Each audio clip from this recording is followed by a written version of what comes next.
அன்பான சகோதர சகோதரிகளே, இந்த நாள் ஆசீர்வதிக்கப்பட்ட நாளாய் இருக்கட்டும். ஒரு அரசன் போட்டி ஒன்றை அறிவித்தான். கோட்டை கதவை கைகளால் திறந்து தள்ள வேண்டும். வெற்றி பெற்றால் நாட்டின் ஒரு பகுதி தானமாக வழங்கப்படும். தோற்றால் தோற்றவனின் கை வெட்டப்படும். மக்கள் பலவாறாக யோசித்து பயந்து யாரும் போட்டியில் கலந்து கொள்ளவில்லை. ஒரே ஒரு இளைஞன் மட்டும் போட்டியில் கலந்து கொள்ள முன்வந்தான். போட்டியில் தோற்றுவிட்டால் கைகளை வெட்டி விடுவார்கள். உன்னுடைய எதிர்காலம் என்னவாகும் என்றார்கள். அவன் சொன்னான், ஐயா, வென்றால் நானும் ஒரு அரசன், தோற்றால் கைகள் தானே போகும், உயிரில்லையே என்று கூறிவிட்டு கோட்டை கதவை இளைஞன் தள்ளினான்.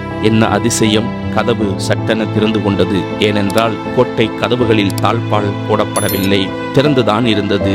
பல பேர் இப்படித்தான் இருக்கிறார்கள். தோற்று விடுவோமோ, எதையாவது இழந்து விடுவோமோ என்று எதற்கும் முயற்சிக்காமலேயே விட்டுவிடுகிறார்கள். அனைவரும் அறிந்த முயல் ஆமை கதையில் முயலின் தோல்விக்கு முயலாமையே காரணம். பயப்படாதிருங்கள். தேவன் மேல் நம்பிக்கையாய் இருக்கிற மனுஷன் பாக்கியவான். அவரை நம்பினவர்களுக்கு ஒரு நாளும் தோல்வி இல்லை, வெற்றியே. இதைத்தான் பரிசுத்த வேதாகமம் யோசுவா 1:9 நான் உனக்கு கட்டளை இடவில்லையா? பலங்கொண்டு திடமனதாயிரு, திகையாதே, கலங்காதே, நீ போகும் இடமெல்லாம் உன் தேவனாகிய கர்த்தர் உன்னோடு இருக்கிறார் என்று வேதம் சொல்லுகிறது. இந்த நாள் ஆசீர்வதிக்கப்பட்ட நாளாய் இருக்கட்டும். தேவன் உங்களை ஆசீர்வதிப்பாராக.